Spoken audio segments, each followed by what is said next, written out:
As far as working with resistant thoughts, I know like the teachings have evolved, and I had heard you say that for years, or for a while, you were saying like try to bridge the gap, work with the thoughts, bring the thoughts up to a better feeling place, and then the distraction, like with the meditation CD. And that seems like the way that resonates with me more. Yeah. It seems easier to just distract instead of trying to move resistant thoughts to a higher feeling place, because you just wrestle with them and you're kind of stuck with them. We agree. But it was the path of least resistance for us to speak to our friends of mass consciousness in the way that we did. Because when you come with all of these things you want that you can't figure out how to get, and we say, just don't worry about it, they will come. Just meditate and go to the beach and pet your cat. That's not meaty or meaningful enough. We had to break it down for them to help them to understand the laws of the universe. We had to say to them, you are the creator of your own reality. There was a little bit of convincing to do, a little bit of discovering the resonance, you see. In other words, in the same way that Esther is discovering her ability to move that car in the way that is really satisfying to her, we've been discovering the way we can move these teachings in the way that you can receive them most readily. And now you are at the point. You have been listening. You're at the point of understanding that you can manage high-flying energy because you have the ability to manage your resistance. But before you know that, you're not wanting to get that specific. That is the problem with goal-setting environments, where they are wanting you to set your goals and visualize. If you get really big on visualizing what you want, when you've got a strong habit of vibration that is contradictory to it, then your goals become things that you come to hate. You wish you didn't want them because you focus upon them and they feel uncomfortable. But when you've moved your vibration up steadily and deliberately, and you come to understand that if you have the ability to focus upon it, and you can feel what you're doing with your vibration, that the universe has the ability to yield it to you, now you've got your hands on the steering mechanism and you've got your foot on the throttle, and there's no reason to have a break. Would you say the CD is probably one of the most leading edge ways to distract ourselves from resistant thoughts? Are you talking about the meditation CD? Yeah, getting into the vortex meditation CD.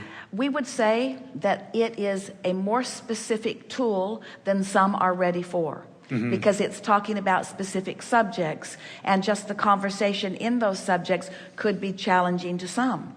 But it was designed in a way to open you up to the vibration of what's in your vortex.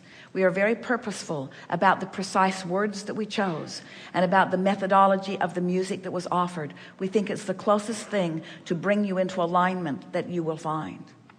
We also want to acknowledge that while there are many, many publishers, foreign publishers around the world, that want to produce that by translating it into their own language, we've not encouraged it because of the precision of the words that were chosen for that. They are vibrationally perfect. But every word means something different to everyone. So you sort of have to work yourself into vibrational alignment with it. And so that's where that music comes in. It sort of lulls you into a distracted place where the vibration of who you are will slow down enough. So it's sort of like the perfect combination.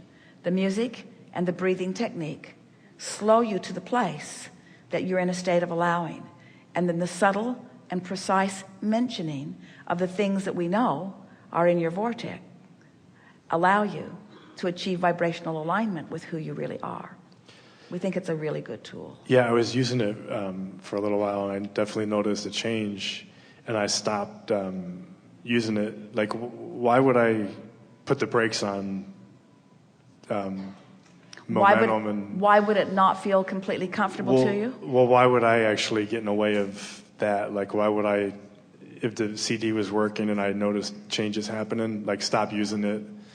Or like, say I'm going to the gym and I start to feel better and I notice results and then I stop. Like, why would I get in the way of getting on the highway and just going? Do you see what I'm saying? We do, and in part it's the reason that we continue to offer you new processes, because sometimes a process sort of reaches its saturation point with you. In other words, sometimes when it's new, your anticipation is greater, and so your resistance is less. That's why there will always be another process. That's kind of how it is, huh? It's how it is. It's just, You are expanding beings, you see. You are expanding beings. If you have not been utilizing the Getting into the Vortex meditation CD, we encourage you to do it. If you've been using it for a while, we encourage you to do something else. Feel your way. Get in your own car and drive as fast as you can. That's really what we're talking about. Get into your own life and focus on where you want to go and go as fast as you can. And you'll figure out pretty fast if you're going faster than your vibration allows, faster than your alignment allows. And if you still want to go really fast, then do something about your resistance. If you don't want to go fast, then slow down and your resistance won't be a problem. If you're going 5 miles an hour and you hit a tree, no big deal. If you're going 120, 220, 220,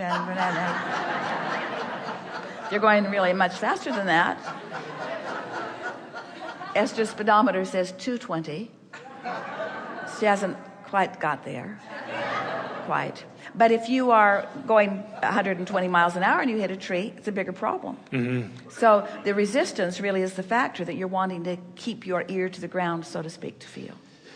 well, the CD still felt fresh. Like it still felt like there'd be a lot of benefit in still using it. And that's true of everything. It's true of conversations with friends. It's true of things that you are reminiscing about. There is much about your past. We're not trying to guide you away from your past. We're just wanting you to selectively sift high frequencies from your past. I think to me, deliberate creation and understanding the law of attraction is about having your life be bigger, not limiting yourself or who you're around. It's about allowing your life to be as big as you've already made it. Yeah. Because it's way bigger in the vortex version than you have allowed it to be. And so what we talk about all day, every day in these gatherings is, how can I prepare myself for the bigness of the life that I've created? And the answer is, feel your way to it. By demanding of yourself lots of fun, and demanding of yourself lots of high-flying good feelings, and demanding of yourself ease and relief, demanding of yourself feeling good. Just think and feel, speak and feel, have relationships and feel your way to it. And I believe people from the past can still be, part of that. Of course, because they are expanding and evolving rather too. than just trying to limit and control your environment so you can look at what is and feel good. Oh, you've said something so important here, because we are not wanting you to seek control over your environment at all.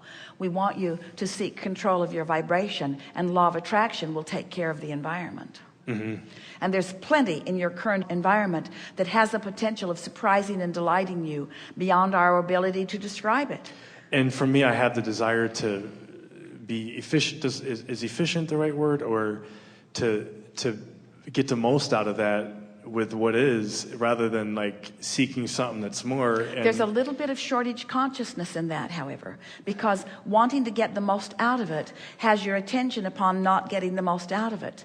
And if you can accept that perfection is unfolding and just gently increase your allowance, in other words, as you increase alignment or allowing, you're decreasing resistance. And as that is your dominant quest today, no matter where I'm going, no matter what I'm doing, no matter who I'm doing it with, it is my dominant intent to feel good, to look for things and situations and memories, past, present, and future, that feel good to me.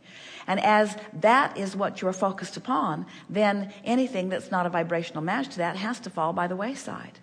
You don't have to manage it. That's what we mean by saying, don't try to fill in your own grid. But it's a little boring, isn't it? If you're taking us really at face value at what we're saying, then you're saying, Abraham, wait a minute. Are you saying to me, just quiet my mind, that I've already explored enough life, that I've put it all in the vortex, so it's there waiting for me, and that the best way for me to allow what's in my vortex to flow into my grid is by just quieting my mind?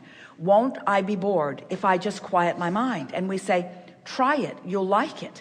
Because when you quiet your mind, when you take us seriously and you stop that resistance, as what's in the vortex, in the vibrational reality, begins to flow into your grid, the details of that are the specifics that you've been looking for.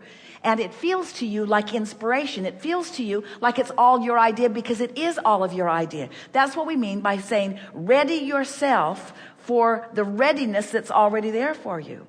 So you won't be bored, because surprising rendezvous will be taking place, and new insights will take place, and new combinations of things that you've been thinking about and knowing about and wanting will take place. It's not possible for quieting your mind to be a boring experience. And that seems counterintuitive, doesn't it? Seems like I want to go to meditation, and I want to center myself, and I want to get into a place of alignment, and then I want to think about all of the exciting things that I want to think about. And we say, you've already put all of the exciting things that you want to think about in your vortex. Quiet your mind, and they will occur to you in the order that is most conducive for you to reach the highest vibration. Does that make sense to you?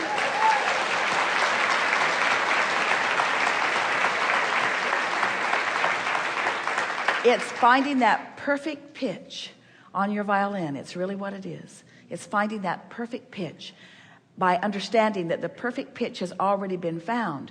You're just not offering any more discordant chords. And in the absence of the discord, you find perfect pitch.